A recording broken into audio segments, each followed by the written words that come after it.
Hello, welcome to Revenant Reads. I'm Vin, and today I'm going to be showing you the books that I acquired during March and a little bit of this first part of April.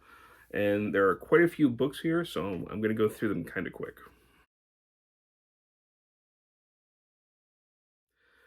So most of these books I actually got from Hamilton Books, and I'll show you that stack as I go through it. A couple of the things I ordered here and there, and at least one thing I bought inside a store. I'm not going to read the back of all of these or anything like that. I don't want this to be a really long video, and I don't have any intimate knowledge of really any of these books, so I don't have a lot to say.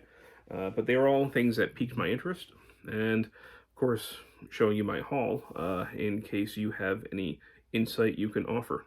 If you've read any of these, I'd love to hear your thoughts on them. So I could start off. I had ordered for Saga Long, which is going on right now in April. I had ordered Egil Saga. I'm not actually sure if I'm saying that right. I don't know if it's Eagle Saga, Egil Saga. I don't know. I feel weird calling them Eagle, so I'm just going to say Egil right now.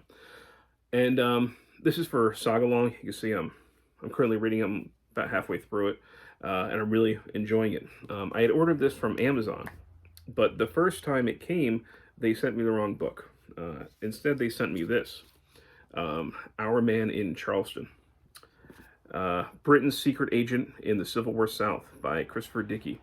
And of course, I was a little bit, miffed that they sent me the wrong book. But then I started looking at it, and I was not so angry about it. This actually seems really interesting. So, a work of nonfiction. This is about basically a British spy, I guess, who was in Charleston, South Carolina in the lead up to the Civil War.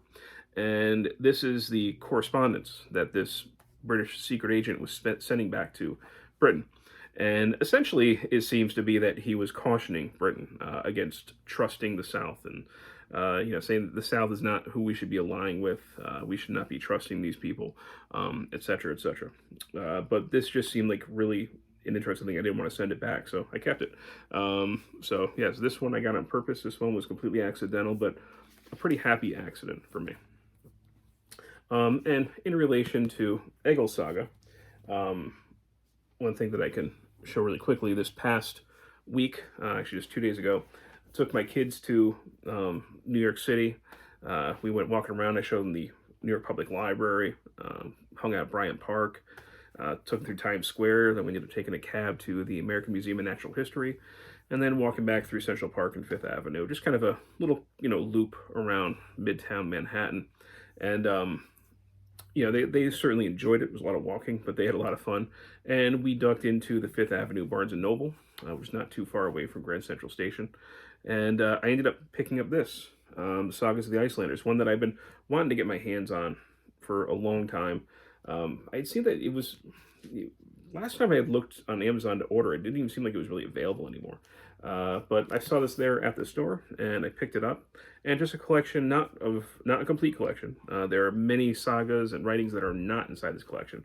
But it seems like most of the shorter ones are actually in here. And actually, Egil Saga is also in here. But I'm glad that I have that little penguin one to continue reading right now. But, a couple of these I've read. I've read the Vinland Sagas before. Although I don't think I've read this translation. I think I read the older translation of the Vinland Sagas. So it'd be nice to read the newer translation. But anyway, I'm glad to have this collection. And now everything else that I'm going to show, I got from Hamilton Books, a really good Connecticut-based discount book, really website that you can order from. And I like going on there. I really like their history and nonfiction selection. I always find really interesting things on there. So none of these books I went to searching for in particular. I just kind of looked on Hamilton and saw that all these books were very cheap. They were all under $5. Some of them were like less than $2. For instance, like this first one, A Short History of Drunkenness. These are all just things that caught my interest, and I think all these books I'm going to show you, they maybe cost $50 in total when it was all done. So this was A Short History of Drunkenness, How, Why, Where, and When Humankind Has Gotten Merry from the Stone Age to the Present by Mark Forsyth. Just looked like, again, a short history, but it looked like it would be a fun read. I enjoy having a drink here and there. Don't drink as much as I used to, but I certainly love craft beer. Big fan of aged brandy. I love a good tawny port. So I certainly have my poisons that I really enjoy, and this just seemed like it would be a fun one. I love that cover design. Another one that caught my eye was this one here, a hangman's diary. The Journal of Master Franz Schmidt, Public Executioner of Nuremberg, 1573 to 1617, by Franz Schmidt.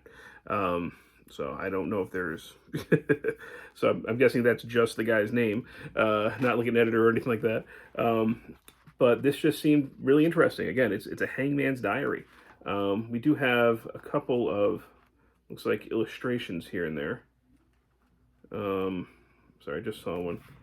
Looks like, again, my knowledge of these things is incredibly limited. I just grabbed them because they were cheap and they looked interesting. There's another image. And actually, the text looks pretty big on here. It looks like it'll be a fairly quick read. But seemed like an interesting subject to see what an executioner, really of the Elizabethan age, what they were thinking. So that's why I picked that one up. So this is one that I'm definitely going to hopefully get to this year. And here's another one that I want to get to soon. I didn't know this existed, but it seemed really interesting. And this is a graphic novel, Lon Chaney Speaks. And see, it's fairly simple type of artwork on here. Looks like it might be, looks like Quasimodo. So Lon Chaney, the famous man with 1,000 faces, silent film star. He was in The Hunchback of Notre Dame, The Phantom of the Opera, all sorts of Todd Browning films as well, often playing amputees, villains, and a pioneer in makeup as well, makeup effects. He did his own makeup, so he made his Quasimodo face. He made the very iconic Phantom of the Opera face, where he looks like basically a skull. He's got his nose pulled back and everything like that. That famous unveiling when she pulls off his mask and he gives that angry, shocked look. So he was just an amazing star, but he was also famously pretty tight-lipped. He did not give many interviews. He stayed out of the Hollywood scene. He would just kind of go home and do his thing. So there are not many interviews about him. So the fact that Lon Chaney Speaks, I think, probably, has a double meaning. Not just because it was silent film, and he really died at the dawning of the talkies. I think we do have a couple examples of him speaking, but really, I mean, he died, unfortunately, right before the talkies really took off. So we didn't see that. So on one hand, I think this is a reference to him being a silent film star, but also the fact that he didn't give a lot of interviews. So we're kind of seeing his story, again, through this, nice one, through this graphic novel. So this is one that I hope to get to very soon. Another one here.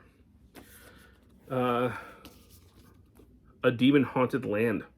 Witches, Wonder Doctors, and the Ghosts of the Past in Post-World War II Germany by Monica Black.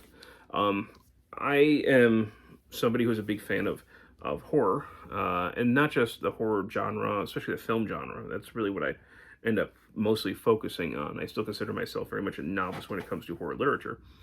But I'm fascinated by historical trauma and the way that it manifests in stories of monsters and ghosts and all sorts of supernatural stories and entities.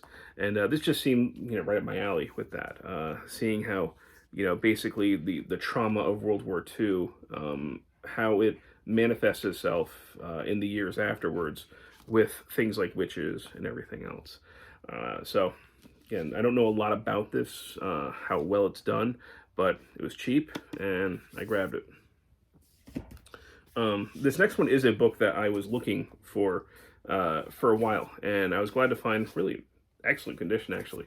And this is Star Spangled Scandal: Sex, Murder, and the Trial That Changed America. And this is really about somebody who is certainly famous for Gettysburg, Battle of Gettysburg, Sickles, Dan Sickles, who ended up losing, I believe, a leg in that battle. But before that, he was also famous for killing the son of Francis Scott Key, who wrote the Star Spangled Banner, because essentially Key, if I remember correctly, was having an affair with Sickles' wife, and he ended up shooting the guy down. And then it was the first time that, in at least in the United States, that somebody pled temporary insanity to get off on the charge. He was just so, blindingly, jealously raging. So, this is all about that scandal. Seemed really interesting. Dan Sickles just seemed like a weird, larger-than-life type of guy. So this is one that I was really happy to see very cheap at Hamilton Books. And this next one, these next couple others that I've been having my eye on. This one is Mike Wallace, The Best Land Under Heaven, The Donner Party in the Age of Manifest Destiny. So not just about the infamous, Donner Party who resorted to cannibalism in their trek out west in the mid-19th century, but also looks like how it relates to Manifest Destiny, that contemporary American belief, at least amongst some Americans, not exclusive, not all of them, that God had ordained that the United States take over from coast to coast, everything westward. So I think I had seen possibly Steve Donahue talk about this one in quite positive light. Could be wrong about that, but I think that's where I first became aware of this one. And this is another one that I had seen that just always caught my eye. American Dialogue, The Founders and Us by Joseph Ellis. A very famous American historian. I kind of have mixed thoughts sometimes about his books. I've read some that I've liked, some that I haven't liked as much. This seemed really interesting. Just kind of like what it seems to be is our current concerns and what the founders had to say about them. So again, I don't know a lot about this one, but it seemed interesting at least. Then I got a few more here. This one, Witches, A History of Persecution by Nigel Cawthorne. So this looks like it between 1450 to 1750. And really, it looks like it's mostly about like the Inquisition and the persecution of witches in Europe. And just seemed like a really, I'm fascinated by this subject. Again, this kind of relates to my horror studies and the way that people deal with fear and belief in the supernatural, how that stuff can sometimes, come together in some pretty horrifying ways. And it's a great cover. So this is one that, maybe this year I can also dive into. Picked up this one. This one is the only one that kind of was a little bit beat up shape. Everything else was in excellent condition that I got. But this one, I think it was only maybe $2 or $3. But Nathaniel Philbrick, George Washington, Benedict Arnold, and the Fate of the American Revolution, Valiant Ambition. I believe he did a couple of books on the American Revolution. I have not read Nathaniel Philbrick yet. I do have a couple of his books lined up to read. But I love reading about the American Revolution, and I figured for that price, I might as well give this one a shot. Last two, this one again was, I think, less than $2. This is not the kind of thing that I usually pick up. I don't usually pick up any kind of celebrity books, although sometimes I do find myself being drawn to comedians at least. And this one is Forever Nerdy, Living My Dorky Dreams and Staying Metal by Brian Posehn. I think Brian Posehn is pretty funny. For a while, I listened to his podcast, Nerd Poker, where he and his friends would just play Dungeons and Dragons.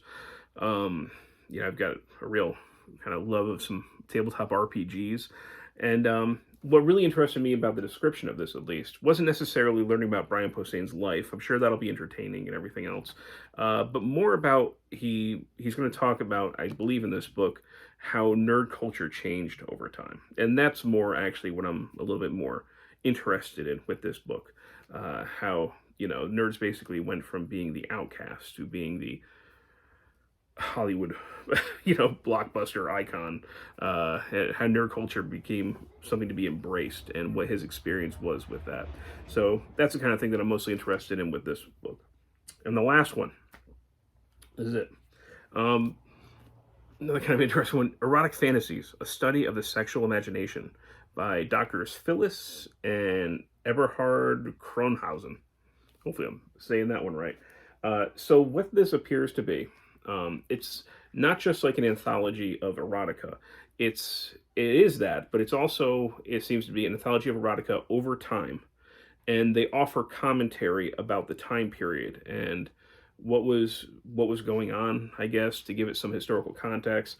That's the kind of thing that I'm actually really interested in. I'm not reading it for the erotica. Not that I'm opposed to that, but what I'm interested in mostly is seeing the historical progression, seeing how it changed over time, what was considered risque, and taboo, and what was kind of being embraced, why maybe certain types of erotica or fetishes were around at certain time periods. So I'm hoping that this will offer that sort of thing. That's really why I got it. But anyway, that's the last one that I had picked out. So that's it. That is way too many books for me to try and, hold up as a stack. But if you've read any of those, like I said, I'd love to hear your thoughts. And as always, thank you, BookTube.